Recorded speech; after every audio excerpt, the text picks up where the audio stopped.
बिस्मिल्लाहिर्रहमानिर्रहीम। अस्सलामु अलैकुम। अल्लामा इकबाल ओपन यूनिवर्सिटी जैसा कि आपको पता है कि रिज़ल्ट जारी करती रहती है और हर सेमेस्टर के बाद उसका एक रिज़ल्ट होता है।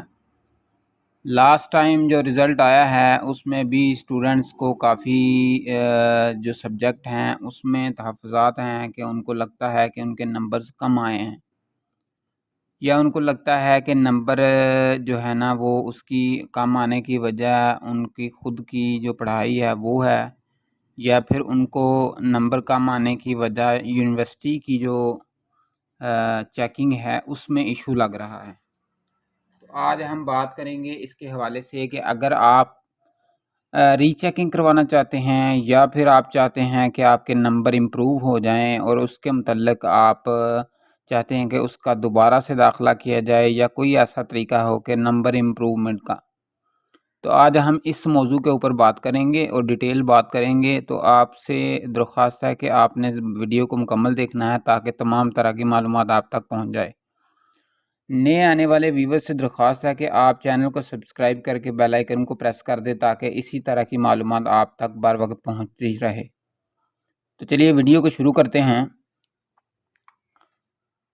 जैसे कि मैंने एक रिज़ल्ट आपको दिखाना चाहता हूं कि इसमें देखें कि यहाँ पे अगर हम रिज़ल्ट देखते हैं तो यहाँ पे कुछ सब्जेक्ट हैं जो फ़ेल हैं, और इनमें इनमें एक इस्लामिक स्टडी का भी सब्जेक्ट है। अब यहाँ पे देखें कि उसके मार्क्स की जो सिचुएशन है वो इस तरह की है। हालांकि उसमें टोटल जो नंबर हैं वो 54 हैं, लेकिन चूँकि इसके जो रिटन एग्ज़ाम है उसमें 50% मार्क्स नहीं लिए गए, 50 नंबर हासिल नहीं किए गए, इस वजह से करके आपका जो ये मज़मून है उसमें यूनिवर्सिटी ने आपको फ़ेल कर दिया है। तो अगर आप चाहते हैं कि इसमें आपको जो है ना वो आपके नंबर इम्प्रूव हो जाएं ये वाले सब्जेक्ट में, या ये वाला जो फेल सब्जेक्ट है आप इसकी जो रीचेकिंग है वो करवाना चाहते हैं, तो प्रोसीजर क्या है, करवाना चाहिए कि नहीं करवाना चाहिए, मैं इसमें आपको इस बारे में आपको बताऊंगा। तो सबसे पहले मैं आपको बताता हूं कि यूनिवर्सिटी का जो रूल एंड रेगुलेशन है वो क्या है। रीचेकिंग के हवाले से, रीचेकिंग के हवाले से सिंपल एक मेथड है, आपको फ़ी पे करनी होगी। फ़ी पे करने के बाद उसका चालान और अपना एक फॉर्म डाउनलोड करना होगा। यूनिवर्सिटी की वेबसाइट पे मौजूद है, डाउनलोड पे आप जाएं तो यहाँ पे आपको मिल जाएगा। उसके बाद आपने ये करने के बाद आपने फॉर्म डाउनलोड करने के बाद यहाँ पे नज़र आ रहा है आपको रिज़ल्ट रीचेकिंग फॉर्म, तो यहाँ पे ये वाला फॉर्म आप डाउनलोड कर लें। उसके बाद इसमें अपना जो अपने मुतल्लक जो भी चीज़ें हैं वो पुट कर लें, और इसके अलावा आपको यहाँ पे ऑनलाइन चलान पे आना होगा और इसकी फ़ी पे करनी होगी रीचेकिंग की। यहाँ पे चलान फॉर्म यहाँ पे आ जाएंगे आप, तो यहाँ फ़ी पे करने के बाद आप जो बैंक में फ़ीस पे करेंगे, स्टूडेंट लिखें, नेक्स्ट करें। तो सिंपली मैं आपको बताता चलूँ, ये आपको पहले ही खुद करना आता है, तो मैं आपको बताता चलूँ। यहाँ पे आप इसको फॉर्म फिल करने के बाद चालान जनरेट करने के बाद आप बैंक में जमा करवाएंगे और ये फॉर्म आपको यहाँ पे मिल जाएगा। आप इस फॉर्म को ओपन करने के बाद इसको आप फिल कर लें, सारी चीज़ें इसके अंदर लिख लें, और लिखने के बाद जो फ़ीस की डिटेल यहाँ पे वो भी लिखी हुई है, और ये भी कि आप 40 डेज़ के अंदर अंदर आप इसको ऐसा करवा सकते हैं। अच्छा, ये फॉर्म और फ़ीस लगा के अपनी जो फ़ीस चालान है उसको आप इन्वेलप में डाल के और सबमिट कर दें। सबमिट करने के बाद अगर जैसे ही आप इन्वेलप को सबमिट कर देंगे तो उसके बाद जो है ना वो यूनिवर्सिटी एक प्रोसेस के ज़रिए उसको रीचेक करेगी और आपको आपका रिज़ल्ट जो है वो CMS पे अपडेट कर देगी। अगर उसमें कुछ इंक्रीज़ होते हैं नंबर, फिर भी अगर नहीं भी होते फिर भी जो है ना वो CMS आप देखते रहेंगे, उससे आपको पता चल जाएगा।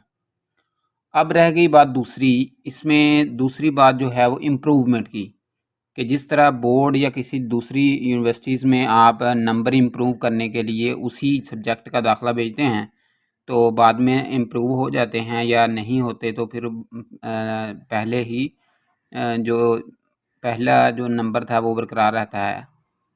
तो ऐसा अल्लामा इकबाल ओपन यूनिवर्सिटी में एक तरीके से किया जा सकता है कि आप अपना जो दाखिला है, जैसे आप नेक्स्ट सेमेस्टर का दाखिला भेजते हैं तो उसमें कोई पास सब्जेक्ट है अगर, तो उसका भी दाखिला साथ भेज दें।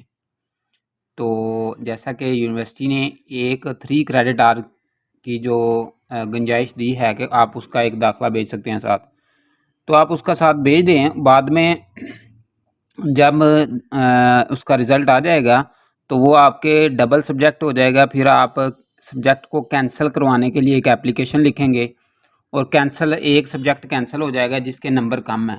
इस तरह आपका वो सब्जेक्ट इम्प्रूव हो गया, या आप दूसरा कोई सब्जेक्ट भी उसकी जगह पे रख कर अपने क्रेडिट आवर्स पूरा कर सकते हैं। फॉर एग्ज़ाम्पल, ऑप्शनल सब्जेक्ट है लाजमी सब्जेक्ट के बजाय, तो आप एडिशनल सेमेस्टर ले रहे हैं या वैसे आप के 4 सेमेस्टर पूरे हो गए हैं, तो आप क्या करते हैं कि आप चाहते हैं कि आपके नंबर इंक्रीज़ हों और भी, तो उसके लिए आप एडिशनल सेमेस्टर ले सकते हैं और उसमें भी आप सब्जेक्ट अपनी मर्ज़ी के भेज सकते हैं।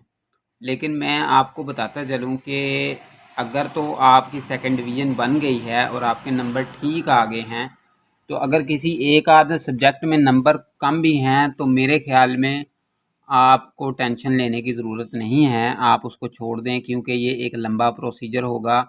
इम्प्रूव कराने का वैसा सिस्टम नहीं है जैसे दूसरी यूनिवर्सिटीज़ में है। तो इस तरह आप अपना जो ये वाला जो सिस्टम है उसको कर सकते हैं।